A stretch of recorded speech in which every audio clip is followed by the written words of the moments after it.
जय श्री माता जी। विश्व के सभी साधकों को सुबह के ध्यान सत्र में हार्दिक स्वागत है।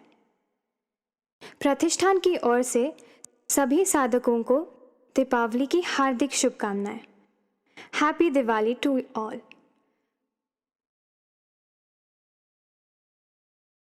आज हम परम पूज्य श्री माता जी की श्री महालक्ष्मी के स्वरूप में ध्यान करते हैं। सामूहिक बंधन।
तीन महामंत्र। श्री गणेश मंत्र।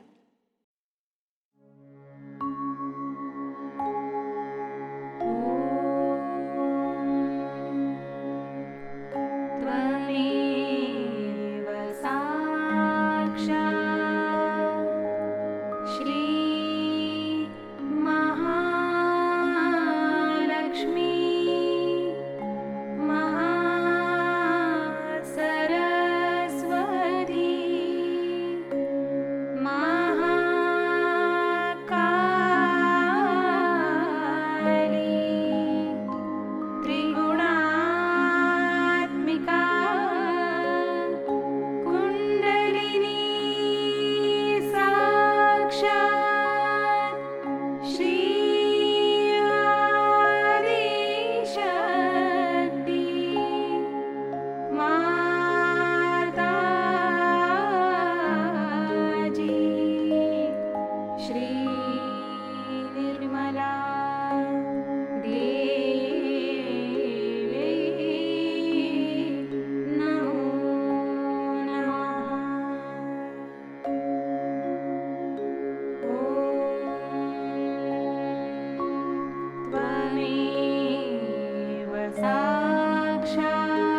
श्री आदिशक्ति माता जी, श्री निर्मला देवी नमो नमः।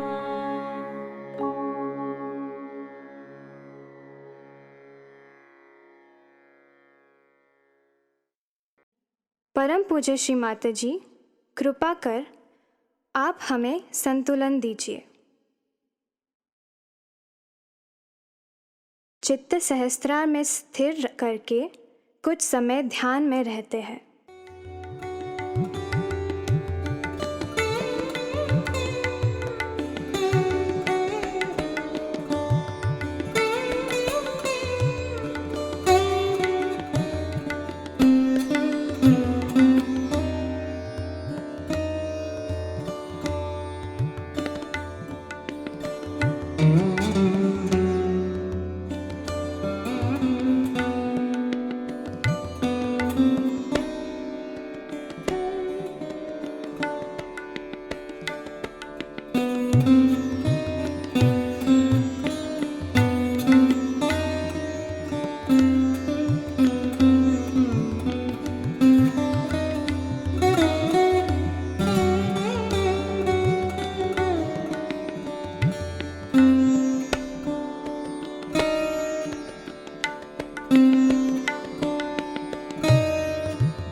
इसी ध्यान की स्थिति में अमृतवाणी आत्मसात करते हैं। कृष्ण ने अपने गीता में कहा है कि योग क्षेम वहाम्यहम्। इसका मतलब है पहले योग, पहले वो क्षेम कहते, पहले उन्होंने योग कहा, उसके बाद क्षेम कहा। क्षेम का मतलब होता है आपका वेलबीइंग, आपका लक्ष्मी तत्व। पर पहले योग होना चाहिए। जब तक योग नहीं होता तब तक परमात्मा से आपसे कोई मतलब नहीं। आपको पहले योग माने परमात्मा से मिलन होना चाहिए। आपके अंदर आत्मा जागृत होनी चाहिए। जब आपके अंदर आत्मा जागृत हो जाती है तब आप परमात्मा के दरबार में असल में जाते हैं। नहीं तो आप रट्टू तोते के जैसे कहा करते हैं, जो कुछ भी बात है बाहर ही रह जाती है। अंदर का आपा जब तक आप जानते नहीं, जब तक आप अपने को पहचानते नहीं, तब तक आप परमात्मा के राज्य में आते नहीं, और इसीलिए आप उसके अधिकारी नहीं हैं जो परमात्मा ने कहा हुआ है। बहुत से लोग परमात्मा को इसका दोष देते हैं कि हम तो इतनी परमात्मा की भक्ति कर रहे हैं, इतनी हम पूजा कर रहे हैं, इतने सर के बल खड़े होते हैं, ये करते हैं, वो करते हैं, भोग चढ़ाते हैं, सुबह से शाम तक रटते बैठते हैं, तो भी हमें परमात्मा क्यों नहीं मिलता। वास्तविकता परमात्मा से बात करने के लिए तक आपका उनसे संबंध होना चाहिए, कनेक्शन होना चाहिए। जब तक आपका योग घटित नहीं होता तब तक क्षेम नहीं हो सकता। क्षेम का मतलब है आपके चारों तरफ से रक्षा, जो लक्ष्मी तत्व हमारे अंदर है वो जागृत हो जाता है। कृष्ण ने सिर्फ ये कहा कि वहाम्यहम्, मैं करूँगा, पर कैसे करूँगा सो नहीं कहा। सो मैं आपसे बताती हूँ वो किस तरह से होता है। जिस वक्त योग घटित होता है तब कुंडलिनी त्रिकोणाकार अस्थि से उठ करके ब्रह्मरंध्र को छेदती थी। जब कुंडलिनी की शक्ति ब्रह्मरंध्र को छेदती है तब उसमें ज्योत आ जाती है, क्योंकि आत्मा की ज्योत वो पा लेती, और उस ज्योत के कारण नाभि चक्र में जो लक्ष्मी तत्व है वो जागृत हो जाता है। जैसे ही लक्ष्मी तत्व आप में जागृत हो जाएगा, चारों तरफ से आप देखिएगा आपकी खुशहाली रहेगी। कोई आदमी रईस हो जाए जिसको हम पैसे वाला कहते हैं, वो जरूरी नहीं कि वो खुशहाल है। अधिकतर पैसे वाले लोग महादुखी होते हैं। जितना पैसा होगा उतने ही वो गधे होते हैं, उसने उनके घर के अंदर गंदगी आती, शराब, दुनिया भर की चीज़, मक्कारीपन, झूठापन, हर तरह की चीज़ उनके अंदर रहती है। हर समय डर भय कि अभी गवर्नमेंट आके पकड़ती है, कि खाती है, कि हमारा पैसा जाता है, कि ये होता है वो होता है। तो जो बहुत रईस लोग हैं वो भी कोई लक्ष्मीपति नहीं, क्योंकि उनके अंदर लक्ष्मी का तत्व नहीं जागृत हुआ है। सिर्फ पैसा कमा लिया, पैसा उनके लिए मिट्टी जैसा है, उससे कोई उनको सुख नहीं है। लक्ष्मी का तत्व समझना चाहिए।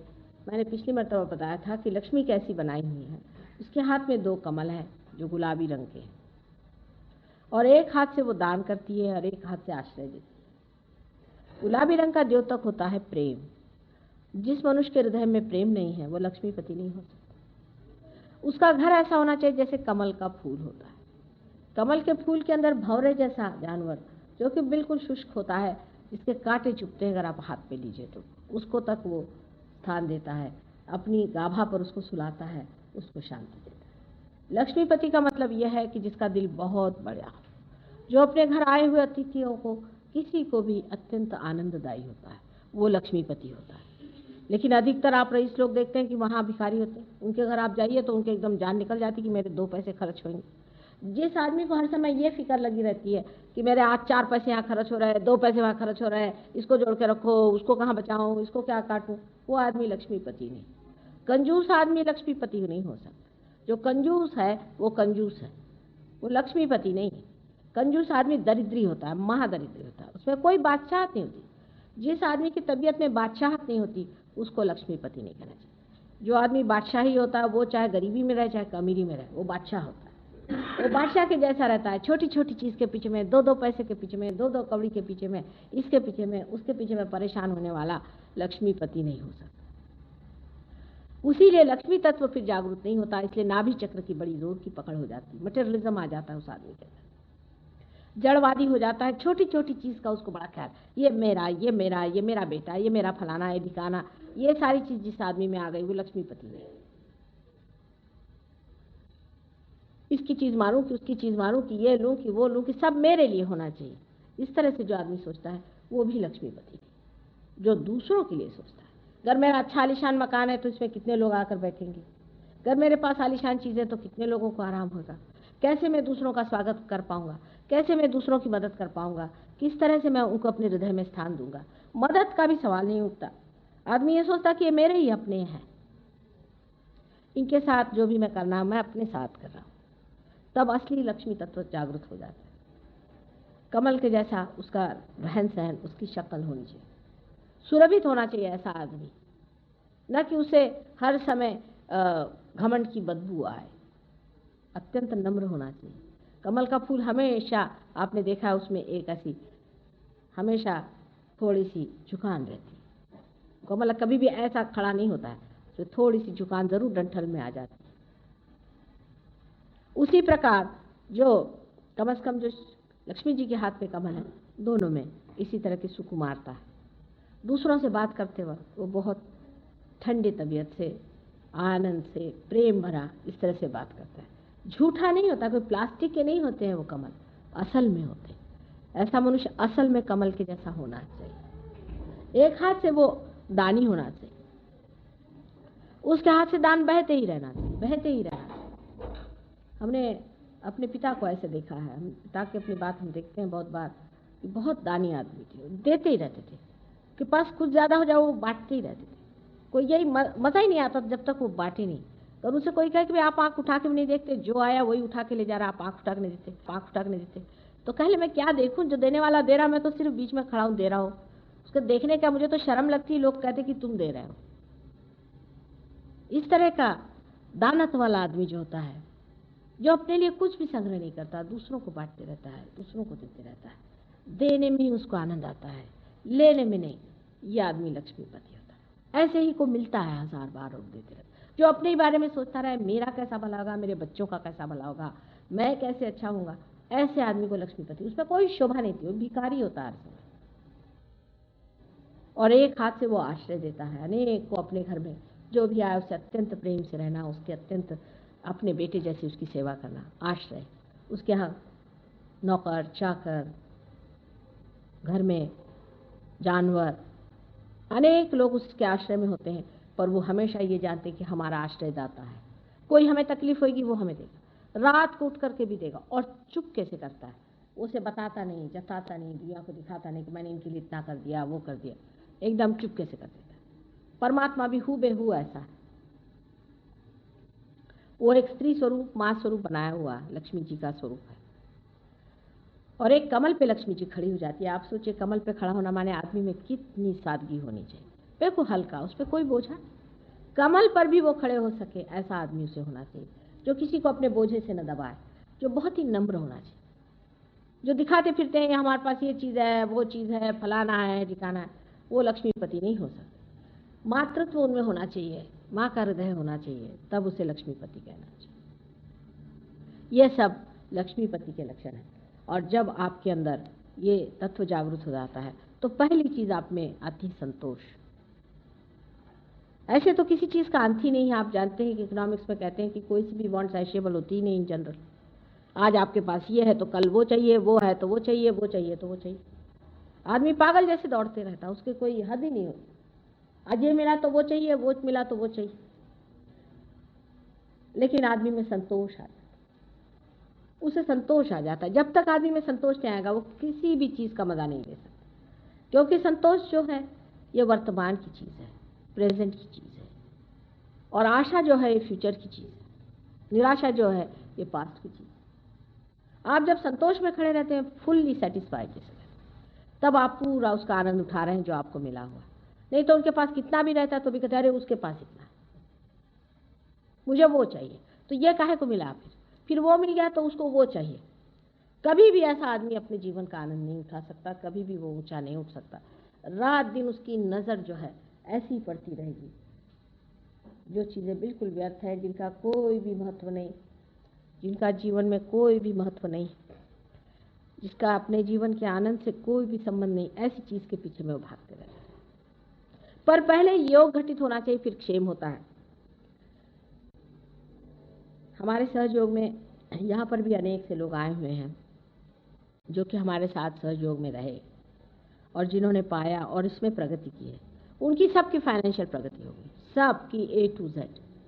कोई लोगों के पास तो लाखों रुपया आ गए, जिनके पास 1 रुपया नहीं था उनको लाखों रुपया मिला। ऐसे भी लोग हमारे यहाँ हैं जिन्होंने, अब जैसे यहाँ देखिए मियाँ बीबी जो आए हुए हैं अंग्रेज़ लोग, ये इंडिया आना चाहते थे, तो उन्होंने कहा कैसे जाएं, पैसा तो है इनके पास, इनकी भी बड़ी प्रगति हो गई, वैसे भी इनको बहुत पैसा वैसा मिल गया और काफ़ी आराम से रहने लगे।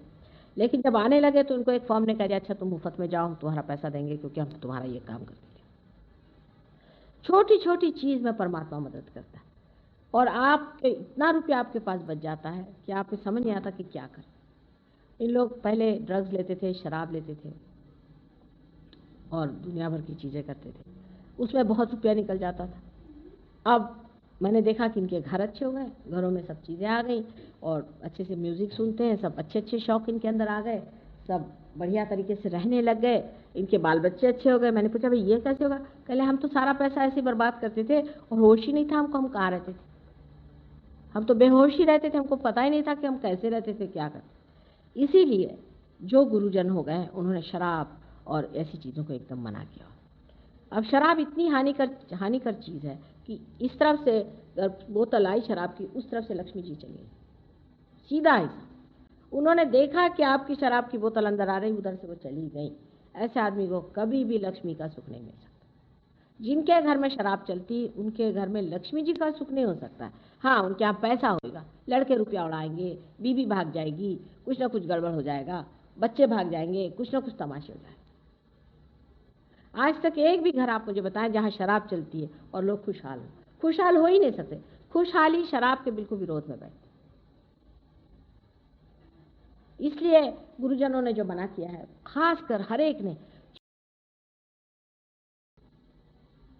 आखिर वो लोग कोई पागल नहीं थे, उन्होंने 1000 बार इस चीज को मना किया है कि शराब पीना बुरी बात है, शराब मत पियो, शराब मत पियो। शराब तो एक ऐसी चीज है कि ये भगवान ने कोई पीने के लिए कभी भी नहीं बनाई थी, पॉलिश करने के लिए बनाई थी, पॉलिश करने के लिए। कल लोग फिनाइल पीने लगेंगे, क्या कहें आदमी के दिमाग का? कुछ भी पीने लग जाए तो उसे कौन क्या कर सकता है? आदमी का दिमाग इतना चौपट है कि कोई भी चीज़ उसकी समझ में आ जाए पीने लग जाता है। उसे किसने कहा था कि शराब पीने के लिए? अब ये पॉलिश की चीज़ आप अपने शराब के नाम से जब पीते हैं तो अपने भी जितने भी लिवर हैं, इंटेस्टाइन्स हैं, सब पॉलिश होते जाते हैं। यहाँ तक कि आर्टरीज आपकी पॉलिश होकर के स्टिफ हो जाती है। आर्टरीज इतनी स्टिफ हो जाती है कि उसकी जो स्नायु हैं वो अपने को स्थितिस्थापक नहीं बना सकते, माने ना तो वो बढ़ सकते ना घट सकते, बस जम के जाते। आर्टरीज जो है एकदम एक साइज की हो जाती है, तो खून भी नहीं चल पाता, खून भी अटक जाता, जबकि वो उसकी जब कोई भी दबाव ना हो, उसके ऊपर में कोई खुलाव ना हो और एकदम जैसे कि नली जैसे बन जाए आर्टरीज, तो उसमें क्या हो, ऐसा पॉलिश तब दूर चढ़ता जाता है इसकी कोई हद नहीं, और मनुष्य भी पॉलिश बन जाता है। ऐसा आदमी बड़ा कृत्रिम होता है, ऊपर से बड़ी अच्छाई दिखाएगा, शराबी आदमी है, ऊपर से वह बड़ा शरीफ है, वो बड़ा दानी है, ऐसा है वैसा है, सब ऊपरी चीज़ है। जो अपने बीवी बच्चों को भूखा मार सकता है, जो अपने बीवी बच्चों से जाती कर सकता है, वो आदमी कितना भी भला बाहर गम करके घूमे, उसका क्या अर्थ निकलता है बताइए। इसलिए शराब की इतनी मनाही कर गए, इतनी मनाही कर गए, सो किस लिए कर गए। अब मुसलमानों को इतनी मनाही है शराब की, लेकिन मुसलमानों से ज़्यादा कोई पीता ही नहीं। क्यों मनाही कर गए इतनी, सोचना चाहिए। मोहम्मद साहब जैसे आदमी क्यों मनाही कर गए, नानक साहब इतना मनाही कर गए, सिखों से ज़्यादा कोई लंदन में पीता ही नहीं, उनके आगे तो अंग्रेज हार गए, है कि नहीं बात सही। कौन से धर्म में शराब को अच्छा कहा है, कोई भी धर्म में नहीं कहा हो, लेकिन सब धर्म में लोग इतना ज़्यादा पीते हैं और अपने गुरुओं का अपमान हो रहा है। हमारी सारी नाभि चक्र और उसके चारों तरफ 10 हमारे जो धर्म हैं जो कि गुरुओं ने बनाए, ये 10 धर्म हमारे नाभि भी होते, इसीलिए इन गुरुओं ने हमें मना किया हुआ है कि आप अपने धर्मों को बनाने के लिए पहली चीज़ है शराब या कोई सी भी ऐसी आदत न लगाएं जिससे आप उसके गुलाम हो जाए। अगर आपको ये गुलामी करनी है तो आप स्वतंत्रता की बात क्यों करते हैं? लोग तो सोचते हैं कि गुलामी करना ही स्वतंत्रता है। आपको अगर कोई मना करे कि बेटे शराब नहीं पियो, तो लोग सोचते देखो ये मुझे रोकते हैं, टोकते हैं, मेरी स्वतंत्रता छीनते हैं। मनुष्य इतना पागल है, उसको मना इसलिए किया जाता है कि बेटे तू दूसरी गुलामी मत कर। जब कभी कोई बात बड़े लोग बताते हैं तो उसको विचारना चाहिए, ना कि उसको रटते बैठना चाहिए सुबह से शाम तक। उसको विचारना चाहिए, उसको सोचना चाहिए इन्होंने ऐसी बात क्यों कही, कोई ना कोई इसकी वजह हो सकती। ऐसे इतने बड़े ऊंचे लोगों को ऐसी बात कहने की जरूरत क्या पड़ गई, क्यों इस चीज को बार बार उन्होंने मना किया, ये सोचना चाहिए और विचारना चाहिए। और कोई भी मनुष्य जरा सा भी बैठकर सोचे तो वो समझ सकता है कि इस कदर गंदी ये चीजें हम लोगों ने अपना ली है, जिसके कारण हमारे यहाँ से लक्ष्मी तत्व चला गया। इंडिया से लक्ष्मी तत्व बिल्कुल पूरी तरह से चला गया, यहाँ पर लक्ष्मी तत्व है ही नहीं। और जागरूक करना भी बहुत कठिन है, क्योंकि लक्ष्मी तत्व जो है वही परमात्मा के खोज का पाया है। नाभि में ही विष्णु जी का स्थान है, और विष्णु जी का जो स्थान है, विष्णु जिसे हम लक्ष्मी उनकी जो शक्ति मानते हैं, इसी में हमारी खोज शुरू होती है। जब हम अमीबा रहते हैं तो हम खाना खोजते हैं, जरा उससे बड़े जानवर हो गए तो और कुछ खाना पीना और संग साथी ढूंढते रहते हैं। उसके बाद हम इंसान बन गए तो हम सत्ता खोजते हैं, हम इसमें पैसा खोजते हैं। बहुत से लोग तो खाने पीने में मरे जाते हैं, बहुत से लोग तो सुबह से शाम तक क्या खाना है क्या नहीं खाना है, ये करना है वो करना है, इसी में सारे बर्बाद रहते हैं। जिन लोगों को अति खाने की बीमारी होती है वो भी लक्ष्मीपति कैसे तो भिखारी होते हैं, ऐसा जिनका कि दिल ही नहीं भरता। एक मुझे कहने लगी, एक हमारे यहाँ बहू आई थी रिश्ते में, कल मेरे बाप क्या ये था वो था। अरे मैंने कहा तुम्हें तो दिखाई देना चाहिए, तुम्हारे अंदर तो जरा भी संतोष नहीं, ये खाने को चाहिए तुमको, वो खाने को चाहिए, घूमने को चाहिए, फिरने को चाहिए। कोई संतोष तुम्हारे बाप ने दिया कि नहीं दिया तुमको? अगर वाकई तुम्हारे बाप ऐसे लक्ष्मीपति थे तो कुछ तो तुम्हारे अंदर संतोष होता, मिला तो मिला, नहीं तो नहीं मिला। जब ये स्थिति मनुष्य की आ जाती है, जब उसकी सत्ता खत्म हो गई, जब उसको समझ में आया कि सत्ता में नहीं रहा, पैसे में नहीं रहा, किसी चीज में वो आनंद नहीं मिला जिसे खोज रहा था, तब आनंद की खोज शुरू हो जाती, वो भी नाभि चक्र से ही होती। इसी खोज के कारण आज हम अमीबा से इंसान बने, और इसी खोज के कारण जिससे हम परमात्मा को खोजते हैं, हम इंसान से अति मानव होते हैं, आपा को पहचानते हैं, आत्मा को पहचानते हैं, इसी खोज से। इसलिए लक्ष्मी तत्व बहुत जरूरी चीज, और लक्ष्मी तत्व जो बैठा हुआ है उसके चारों तरफ धर्म है। मनुष्य के 10 धर्म बने हुए हैं। अब आप मॉडर्न हो गए तो आप सब धर्म उठा के चूल्हे में डाल दीजिए, भाई आप मॉडर्न हो गए, क्या कहने आपके। लेकिन ये तो आपके अंदर 10 धर्म है ही, ये स्थित है, ये वहां है। अगर मनुष्य के 10 धर्म नहीं रहे तो राक्षस हो जाएगा। जैसे ये सोने का धर्म होता है कि ये खराब नहीं होता, इसी तरह से आपके अंदर जो 10 धर्म हैं वो आपको बनाए रखने हैं, जो मानव धर्म है। अगर इन 10 धर्मों की आप अवहेलना कर रहे हैं, और उसके उपधर्म भी हैं, लेकिन बेसिकली ये 10 धर्म आपको संभालने हैं।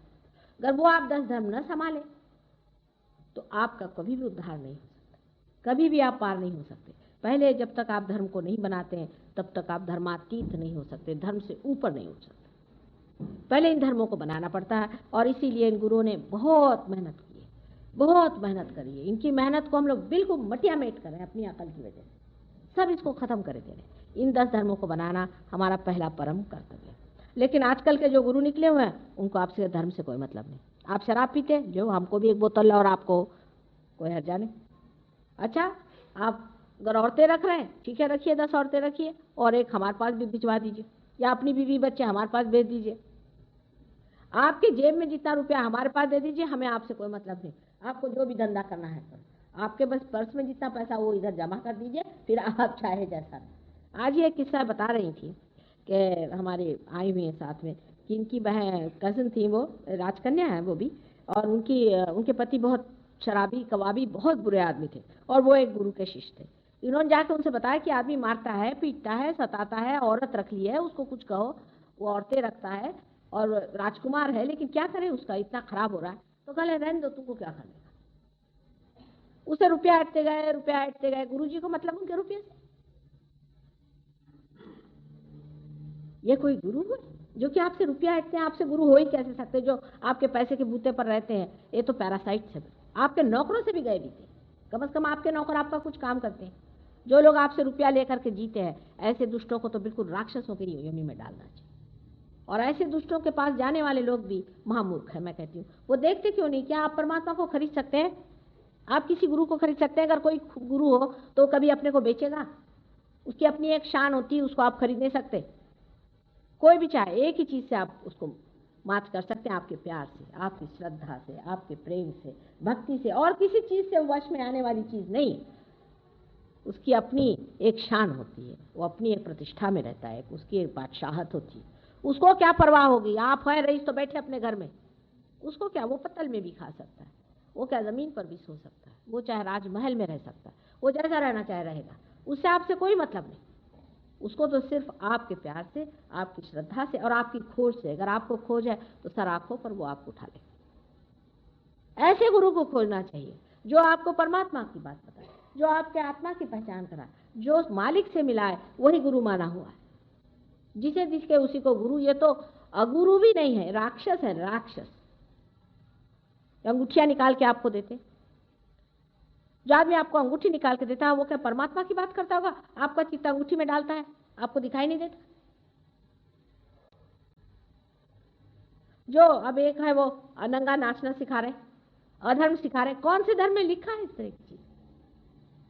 दूसरे आजकल के गुरुओं के बारे में ये भी जानना चाहिए कि अपने ही मन से कोई चीज निकाल ली है। इनका पहले के गुरुओं के साथ कोई नहीं मेल बैठता। वो जैसे रहते थे, जैसी उनकी सिखावन थी, जिस तरह से उनका बर्ताव था, जो उनकी बातें थी, उससे इनका कोई मेल नहीं बैठता। अपने जो धर्म का जो अनेक इतिहास चले आ रहे हैं, जिसको कि आप कह सकते हैं कि किसी भी धर्म में देखिए तो वही चीज कही जाती।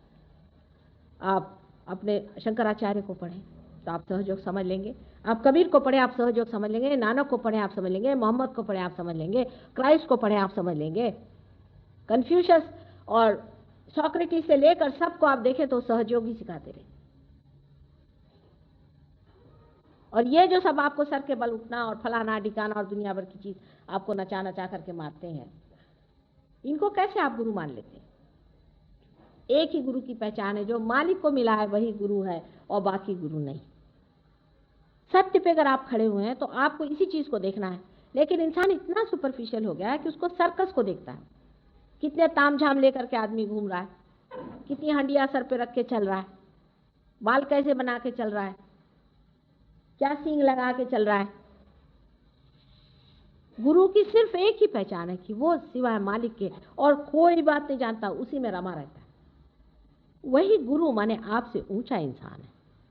लेकिन जिनको आप खरीदते हैं बाजार में, जिनको आप पैसा देते हैं, जो आपको बेवकूफ़ बनाते हैं, जो आपको हिप्नोटाइज करते हैं, उनके साथ आप बंधे हुए हैं, उनके साथ आप लगे हुए हैं। तो इस तरह के लोगों को क्या कहा जाए?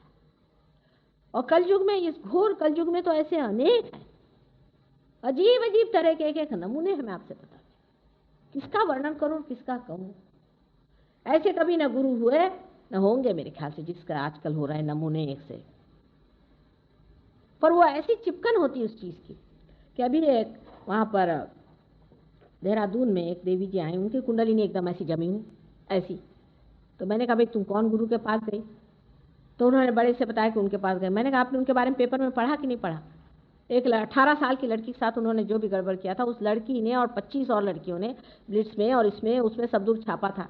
10 साल पहले छापा था। कहले हमने पढ़ा पर वो सब झूठ है। हमने कहा झूठ है तो आपको क्या मिला उनसे? तो उनको बड़ा बुरा लग गया। कहले मैं तो माता जी शादीशुदा औरत हूँ, मैं ऐसी हूँ, मैं ऐसा। फिर मैंने ऐसे आदमी के दरवाजे जाना ही क्यों? लेकिन उस पर वो ये नहीं कि औरत बदमाश है, ये नहीं कि वो खराब औरत है, पर उस पर हिप्नोसिस है, हिप्नोटाइज्ड है। कोई उनको फ्रीडम नहीं। गुरु बैठेंगे 7 मंजिल पे जाके, आप जाइए वहां पे सेवा करिए। इतनी बड़ी बड़ी पेटियां रखी रहेंगी, उसमें आप पैसा डालिए। सेवा का मतलब है पैसा डालिए। और लोग घर से पैसे भर भर के ले जाते हैं वहां डालने के लिए। या आप देख लीजिए कहीं भी जाकर, इतनी बड़ी बड़ी ट्रंकें रखी रहेंगी। अरे हमारे भी पैर छूते तो कोई 1 रुपया रख जाता है, कभी 5 रुपया रख जाता है, हो जाती है ऐसी। ये मतलब आदत पड़ गई ना। हनुमान जी के मंदिर जाओ, वहां भी 1.25 रुपया चढ़ा। और इसी चक्कर की वजह से हर जगह मस्जिद मंदिर, हर जगह गड़बड़ करके रखती है। ऐसी कोई जगह नहीं छोड़ी जो पवित्र जगह रह गई। और इसी चक्कर की वजह से हमारे जो जवान बेटे हैं, जो जवान लोग हैं, ये सोचते हैं कि परमात्मा है कि तमाशा है ये सब। क्योंकि वो तो अपनी बुद्धि रखते हैं ना, वो अभी साबित है दिमाग उनके, उनको अविश्वास हो रहा। सारे धर्मों में ये हो गया, आपको आश्चर्य होगा। अल्जीरिया से हमारे पास एक आए थे साहब, जवान हैं, बहुत होशियार और इंजीनियर थे। वो भी इसी आंदोलन में कि ये इस कदर ये लोग मुसलमान और ये फैनेटिसिज्म इनमें है और इस तरह से ये लोग दुष्टता करते हैं और ये मुल्ला लोग ऐसा पैसा खाते हैं और सब पब्लिक के पैसे पे जीते हैं और अपने को बहुत बड़े महान समझते हैं और सब लोग उनके सामने झुकते हैं। फिर वो उन्होंने पोप को भी देखा, वो एक नमूना है। तो बिल्कुल अविश्वास से भर के आए। उनका कि ये सब नथिंग है, बिल्कुल इसमें कोई अर्थ नहीं, सब झूठ। जब वो हमारे पास आए तो हमने कहा कि ये बात नहीं, जब सत्य है तभी उसका झूठ निकलता है। जब सत्य होता है तो उसी के आधार पे लोग झूठ बनाते हैं ना। तो सत्य भी कोई चीज़ है, एब्सोल्यूट भी कोई चीज़ है। अच्छा हमने कहा तुम देखना सहयोग में, सहयोग जो है ये धर्मांधता और अविश्वास के बीचों बीच, जहाँ परमात्मा साक्षात आपसे कराते हैं। आप स्वयं इसका साक्षात करें, इसका अनुभव करें, इसमें जमें। जब तक आप सहयोग में जमते नहीं तब तक आप पूरी तरह से इसका अनुभव नहीं कर सकते। जो जम गए उन्होंने मिल जाता है। जिन खोजा तिन पाया। कर खोजा ही नहीं तो कोई आपके पैर पे तो सत्य बैठने नहीं वाला आके कि भैया मुझे खोज। उसकी अपनी प्रतिष्ठा है, उसको खोजना चाहिए। लेकिन उसको खोजने से सत्य से आनंद उपलब्ध होता है।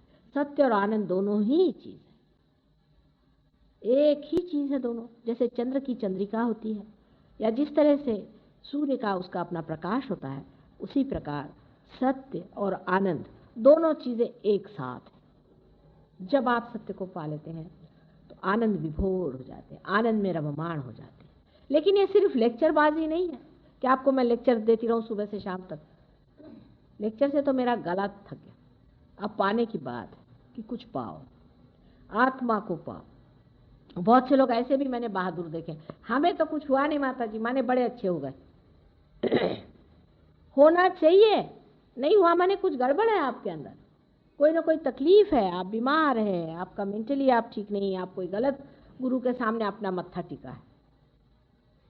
अगर आपने अपना मत्था ही, जो कि परमात्मा ने इतनी शान से बनाया है, इसको गलत आदमी के सामने टेक दिया है तो खत्म हो गया मामला। आपको हमें भी अंधता से नहीं विश्वास करना चाहिए, गलत बात। हम चाहते हैं कि आप पाओ, और उसके बाद अगर आपने अविश्वास किया तो आपसे बड़ा मूर्ख कोई नहीं, और उसके बाद भी आप अगर जमे नहीं तो आपके लिए क्या कहा जाए। जब आप पा लेते हैं तब इसमें जमिए, और जमने के बाद आप देखिए कि आपकी पूर्ण शक्तियां जो भी हैं इस तरह से हाथ से बहती हैं, और आप फिर दूसरों को भी इस आनंद को दे सकते हैं, दूसरों को भी ये सुख दे सकते हैं। और ये किस तरह से घटित होता है, कैसे बन पड़ता है, ये आप धीरे धीरे जैसे जैसे इसमें गुजरते जाते हैं आप खुद इसको समझते हैं। अब इनमें से बहुत से लोग हैं 6 महीने पहले हमारे पास में, सिर्फ 6 महीने पहले हमारे पास में। अभी डॉक्टर बरजोर जी साहब हैं, ये हमारे पास 6 महीने पहले आए, और ये बहुत बड़े डॉक्टर हैं लंदन के, इसके अलावा जर्मनी में भी प्रैक्टिस करते हैं। जब से इन्होंने पाया है इसके पीछे पड़ गए, तब से इन्होंने कैंसर ठीक किए हैं, दुनिया भर की बीमारियां ठीक की, और अब कहते हैं कि इसको पाने के बाद बाकी सब कुछ इरेलेवेंट लगता है हमको, क्योंकि जब आप बिल्कुल सूत्र पे ही काम करने लग गए, जब सूत्र को आपने पकड़ लिया तो फिर बाकी चीज़ें हिलाना कोई मुश्किल नहीं। इसी प्रकार आप सब इसके अधिकारी हैं, इसीलिए से सहज कहते हैं। सह माने आपके साथ, ज माने पैदा हुआ, ये आप भी इसके अधिकारी, हर एक आदमी इसका अधिकारी है, और इसको पा लेना चाहिए। जैसे एक दीप दूसरे दीप को जला सकता है, उसी प्रकार एक रियलाइज सोल दूसरे को रियलाइजेशन दे सकता है, पर रियलाइज सोल होना चाहिए। अगर एक दीप जला ही हुआ नहीं तो दूसरे दीप को क्या करेगा? जब दूसरा दीप जल जाता है तो वो तीसरे को जला सकता है। इसी प्रकार ये घटना घटित होती है और आदमी के अंदर में लाइट आ जाती है। अब लाइट आने का मतलब ये नहीं कि आप लाइट देखते हैं, ये भी एक दूसरी अजीब सी चीज़ है कि लोग लाइट देखना चाहते हैं। देखना जब होता है तब वहाँ आप नहीं होते। जैसे कि समझ लीजिए आप जब बाहर हैं तो आप इस बिल्डिंग को देख सकते हैं, लेकिन जब आप अंदर आ गए तो क्या देखिएगा? कुछ भी नहीं। तब तो सिर्फ आप होते मात्र हैं, आप देखते नहीं हैं कुछ। जहाँ जहाँ देखना होता है तो सोचना कि आप अभी बाहर हैं। लाइट जो लोगों को दिखाई देती है ये शॉर्ट सर्किट हो जाता है ना, वैसी लाइट है, स्पार्क होता है। इसलिए जिस चीज़ को लाइट दिखाई हो वो मुझे बताएं, आज्ञा चक्र टूटा है उस आदमी का, उसको ठीक करना पड़ेगा। ये सारे चक्र भी कुंडलिनी अपने आप से ठीक करती चलती है। वो आपकी माँ है, आप हर एक की अलग अलग माँ है, वो आपकी जिसको सुरति कहते हैं वही यह सुरति है, और ये अपने आप से चढ़ती है और अपने आप आपको ठीक करके वहाँ पहुँचा देती है। आप में अगर कोई दोष भी है वो भी हम समझ सकते हैं, वो भी वो बता देती कि इनका दोष ठीक कर दो। कोई गलती हो गई वो भी ठीक हो सकता है, लेकिन अपने को रिसेप्टिव मूड में रखना चाहिए कि हम इसे ले लें, प्राप्त कर लें और हो जाए। अब कल भी एक बात जो उठी थी वो आज भी दिमाग में किसी के उठ रही है कि कुंडलिनी अवेकनिंग तो लोग कहते हैं बड़ी मुश्किल चीज़ है, बड़ी कठिन चीज़ है, ये कैसे होती है? इसमें कोई नाचते हैं, कोई बंदर जैसे नाचते हैं, कोई कुछ करते हैं, कुछ भी नहीं होता। हमने हज़ारों की कुंडलिनी जागृत की और पार किया हुआ है, ऐसे कभी भी नहीं होता है। जो परमात्मा ने आपके उद्धार के लिए चीज़ रखी हुई है, आपके पुनर्जन्म के लिए आपकी माँ है, वो आपको कोई भी दुख नहीं देती, उल्टे आपको वो अत्यंत सुखदायी है। कैंसर जैसी बीमारी कुंडलिनी के अवेकनिंग से ठीक होती है, सारी बीमारियां आपकी ठीक हो सकती हैं। इस तरह की बड़ी भारी प्रेमदायिनी, आशीर्वाददायिनी, इस तरह की बड़ी भारी शक्ति आपके अंदर में है। तो इस तरह की गलत धारणाएं कर लेना कि हम बंदर हो जाएंगे या मेंढक हो जाएंगे, आपको अति मानव जो बनाने वाली चीज़ है वो आपको क्या मेंढक बनाएंगे? इस चीज़ को आप समझ लें। अब ये कठिन होता है, वो उसके लिए कठिन है जो बेवकूफ़ है, जिसको मालूम नहीं। जो इसका अधिकारी नहीं उसके लिए कठिन है, जो इसका अधिकारी और जो इसके सारे ही काम काज जानता है उसके लिए बाएं हाथ रखे। हो सकता है कि हम इसके अधिकारी हैं और हम इसके सारे ही काम जानते हैं, इसीलिए आसानी से उठती है। बहरहाल आप अपनी आँख से देख सकते हैं इसका उठना, आप इसकी जागृति देख सकते हैं, इसका चढ़ना भी देख सकते हैं, और उसकी हम लोगों ने फिल्म भी बनाई है। पर जो लोग बहुत शंकाखोर होते हैं उनके लिए सहयोग ज़रा मुश्किल से पनपता है। इस चीज़ को पाना चाहिए और इसको लेना चाहिए। आजकल जो ज़माना आ गया है, जिस ज़माने में हम रह रहे हैं कलयुग में, असल में हम ये कहेंगे कि आध्यात्मिक दृष्टि से हम लोग बहुत ही ज़्यादा कमज़ोर हैं, इनसेंसिटिव, संवेदना हमारे अंदर नहीं। हम अध्यात्म की चीज़ को अगर समझते होते और अगर समझते कि आत्मा की पहचान क्या है तो हम कभी भी गलत गुरुओं के पीछे नहीं भागते। लेकिन हमारे अंदर सच को पहचानने की शक्ति बहुत कम हो गई, क्षीण हो गई। हम नहीं पहचान सकते कि सच्चाई कहाँ है, उसकी वजह यह है कि हम इतने कृत्रिम हो गए, इतने आर्टिफिशियल हो गए। आप आर्टिफिशियल हो जाइएगा तो आपके सत्य को पहचानने की शक्ति कम हो जाएगी। पर जैसे गांव में अभी मैं देखती कि गांव में लोग एकदम पहचान लेते, वो पहले पहचान लेते कि कौन असल है कौन नकल है। गांव के लोगों में नब्ज होती है इस चीज़ को पहचानने की, वो समझते हैं कि ये आदमी नकली है और ये आदमी असली। पर शहर के लोग तो आप जानते हैं कृत्रिम हो जाते हैं, आर्टिफिशियली रहते हैं, इसलिए शहर के लोगों को पहचान नहीं होती। और इसीलिए वे जितने चोर भागते लोग हैं ये सब आपके शहर के पीछे लगे। ये सारे शहरों में आते हैं, गाँव में कोई नहीं काम करता, क्योंकि आपके जेब में पैसे होते हैं, आपके जेब से इनको मतलब होता है। वो काहे को गांव में चले, सहयोग हमारा गांव में चलता है। असल में शहर में तो हम यूं ही आते हैं, लेकिन असल में हमारा काम जो है गांव में होता है। गांव के जो सीधे साधे सरल परमात्मा से संबंधित लोग होते हैं वो इसको बहुत आसानी से पा लेते हैं, उनको एक क्षण भी नहीं लगता, उनको एक क्षण भी नहीं लगता। लेकिन शहर के लोगों में एक तो शहर की आबो हवा की वजह से और यहाँ के तौर तरीके की वजह से आदमी इतना अपने को बदल देता है, इस कदर अपने को धर्म से गिरा लेता है। अब ये उसमें क्या हुआ, साहब सब लोग पीते हैं, बिजनेस के लिए पीना चाहता है, मानो जैसे बिजनेस ही भगवान है, उसको तो पीना ही चाहिए, फिर उसके अगर बिजनेस कैसे चले। तो या तो फिर ये कहो कि तुम परमात्मा में या धर्म में बिल्कुल विश्वास नहीं करते, और अगर जरा भी विश्वास करते हो तो जो अधर्म है उसको नहीं करना चाहिए। कोई जरूरत नहीं किसी को पीने की। ये भी एक गलत फहमी है कि बिजनेस के लिए करना पड़ता है, इसके लिए। जो आदमी अपने को धोखा देना चाहता है उसी को कोई नहीं बचा सकता। हमारे पति भी आप जानते हैं कि सरकारी नौकरी में रहे, उन्होंने बहुत बड़ी शिपिंग कंपनी चलाई, उसके बाद आज भी बहुत बड़ी जगह पे पहुंचे हुए हैं। हमेशा उनका कभी, मैंने उनसे एक ही बात कही थी कि शराब मेरे बस की नहीं, और ज़िंदगी भर उन्होंने कभी छुई नहीं, एक बूंद नहीं भी, और भगवान की कृपा से बहुत सक्सेसफुल रहा। सब उनको मानते हैं, सब उनकी इज्जत करते हैं। आज तक किसी शराबी आदमी का कहीं पुतला बनाया कि महा शराबी थे, मुझे एक भी बताया, एक भी देश। इंग्लैंड में लोग इतनी शराब पीते हैं, मैंने किसी को देखा नहीं कि ये बड़ा शराबी खड़ा हुआ है, इसकी पूजा हो रही कि शराब पीता था। किसी शराबी की आज तक संसार में कहीं भी मान्यता हुई है? फिर आपका बिजनेस इससे कैसे बढ़ सकता है? अगर आपकी इज्जत ही नहीं रहेगी तो आपका बिजनेस कैसा था? इज्जत से बिजनेस होती है, धोखाधड़ी से बिजनेस नहीं है। जो आदमी एक बार खड़ा हो जाए तो कहते हैं कि एक आदमी खड़ा हुआ है। ये इस तरह से अपने को आप इन चक्करों में, इन सोसाइटीज में, इसमें इस तरह से क्यों मिलाते जा रहे हैं? आप अपने व्यक्तित्व को संभालें, इसी के अंदर परमात्मा का वास है।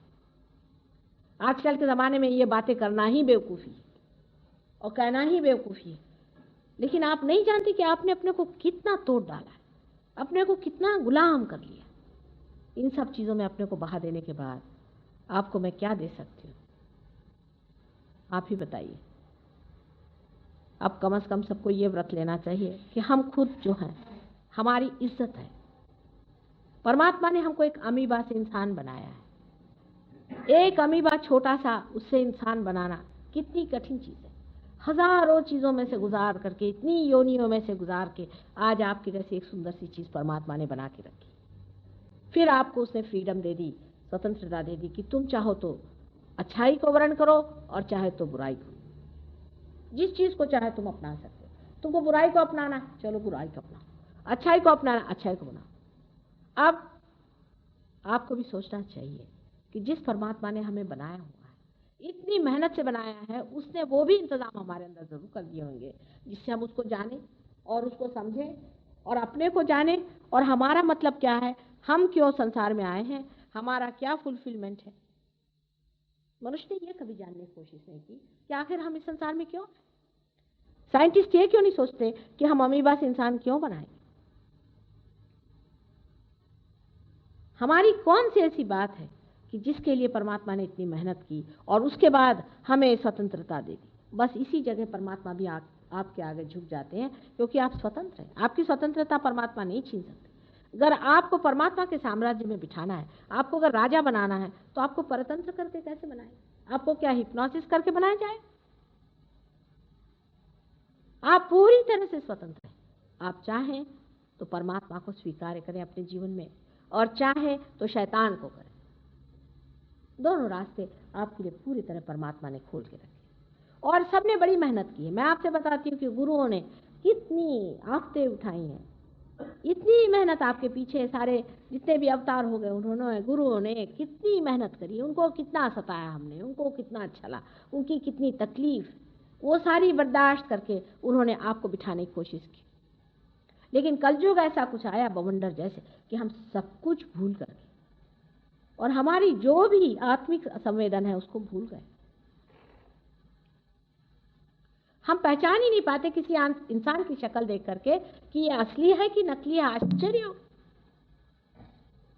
शक्ल से जाहिर हो जाता है। अगर कोई आदमी वाकई में परमात्मा का आदमी है, उसकी शक्ल से जाहिर होता है। हम ये पहचानना ही भूल गए। ये हमारे अंदर की जो सेंसिटिविटी है, जो हमारे अंदर की संवेदनशीलता है, वो पूरी तरह से खत्म हो गई। जब रामचंद्र जी संसार में आए थे, सब लोग जानते थे कि एक अवतार है। कृष्ण जब आए थे, सब लोग जानते थे कि एक अवतार है। लेकिन आज ये जमाना आ गया कि कोई किसी को पहचानता नहीं। ईसा मसीह के समय भी ऐसा ही हुआ, लेकिन उस समय कुछ लोगों ने तो उनको पहचाना, पर आज तो ये समय आ गया है कि सब भूतों को और राक्षसों को लोग अवतार मानते हैं। इस चक्कर से अपने को हटा लेना चाहिए और एक ही चीज मांगना चाहिए कि प्रभु तुम हमारे अंदर जागो, जिससे हम अपने को पहचान लें। आत्मा को पहचाने बगैर हम परमात्मा को नहीं जान सकते, नहीं जान सकते, नहीं जान सकते। बाकी सब बेकार है, ये सब सर्कस है, ये सिर्फ इसको कहते हैं बाहरी तमाशे हैं। इस बाहरी तमाशे से अपने को संतुष्ट रखने से कोई फायदा नहीं। आप अपने ही को धोखा दे रहे हैं। परमात्मा को कौन धोखा देगा? वो तो आपको खूब अच्छे से जानता है। आप अपना ही नुकसान कर रहे हैं। आपको पाना चाहिए, क्योंकि आपकी अपनी शक्ति, आपकी अपनी संपदा है, आपके अंदर सारा स्रोत है, आपके अंदर भरा हुआ सब कुछ है। उसे आपको लेना चाहिए और फिर इसमें जमना चाहिए। सहयोग में जब मैं आती हूँ, लोग बहुत आते हैं, मैं जानती हूँ, लेकिन यहाँ सबका ये कहना है कि माँ आगे लोग नहीं जाते। अब यहाँ पे ऐसे लोग हमने देखे कि जिनको हमें कभी उम्मीद नहीं थी, वो कहाँ से कहाँ पहुँच गए, और जो कि बहुत हम सोचते थे वो वहीं से वहीं जमे बैठे, फिर लेके आ गए वही सरदर्द, वही आफतें, वही परेशानियाँ, वही ये हो रहा है, वही वो हो रहा है। अभी भी उनका लेवल इतना ही ऊंचा उठा है। सहयोग में जब तक आप लोगों को देंगे नहीं, तब तक आपकी प्रगति नहीं होगी। देना पड़ेगा। जैसे जैसे आप देते रहेंगे, वैसे वैसे आप आगे बढ़ेंगे। कोई अगर आप हम लोग बड़ी भारी बोट तैयार करते हैं, शिप तैयार करते हैं, अगर उसको हम पानी में नहीं छोड़ें तो उसका क्या अर्थ निकलता? उसी प्रकार है, अगर मनुष्य परमात्मा को पा करके भी और घर में बैठ जाए तो ऐसे दीप से फायदा क्या कि जो जला करके आप टेबल के नीचे रख दीजिए। दीप इसलिए जला जाता है कि दूसरों को प्रकाश मिले। उससे आप अपने अंदर अपने को भी देख सकते हैं और दूसरों को भी देख सकते हैं। आप अपने भी चक्र देख सकते हैं और दूसरों की भी देख सकते हैं। आप अपने भी आनंद को देख सकते हैं और दूसरों की व्यथा को भी देख सकते हैं। और आप ये समझ सकते हैं कि दूसरों को किस तरह से ये देना चाहिए, किस जगह ये चीज़ रुक रही है, किस तरह से इसको हमें बनाना चाहिए। आज के लिए इतना काफ़ी है। हम लोग अब ज़रा ध्यान करें, देखें कितने लोग पार होते हैं। कृपया निःशब्द ध्यान में बने रहें।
जय श्री माता जी। परम पूज्य श्री माता जी, हमें प्रेम और करुणा की शक्ति प्रदान कीजिए। हमारा हृदय प्रकाशित कीजिए। हमें शुद्ध ज्ञान प्रदान कीजिए। श्री माता जी, सारे विश्व में मंगलता और पवित्रता प्रस्थापित कीजिए। श्री महालक्ष्मी की शक्ति से हमें आशीर्वादित कीजिए। श्री माता जी, आज का ध्यान हम आपके चरणों में समर्पित करते हैं। परम पूज्य श्री माता जी, आपके श्री चरणों में हमारा कोटि कोटि नमन, अनंत कोटि नमन। जय श्री माता जी। सामूहिक बंधन।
आज का ध्यान सत्र यहीं पे संपन्न होता है। धन्यवाद। जय श्री माता जी।